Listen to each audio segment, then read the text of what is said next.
अमरावती शहरातील शासकीय औद्योगिक प्रशिक्षण संस्थेच्या प्रांगणामध्ये गेल्या 3 दिवसापासून अमरावती विभागातील क्रीडा स्पर्धा तसेच विविध गुणदर्शन स्पर्धा उत्साहात व आनंदात संपन्न झाल्या। या क्रीडा स्पर्धेत विभागातील 5 जिल्ह्यातील ITI प्रशिक्षणार्थ्यांनी एक खेळाडू म्हणून खेळ खेळताना आपले कसब दाखवित खो खो इंडियाच्या धर्तीवर वेगवेगळ्या क्रीडा प्रकारामध्ये आपले निर्विवाद वर्चस्व सिद्ध केले।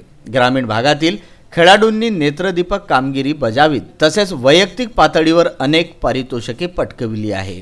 यावेळी विभागीय क्रीडा स्पर्धेच्या समारोपीय समारंभाला मुख्य अतिथी म्हणून जिल्ह्याचे व्यवसाय शिक्षण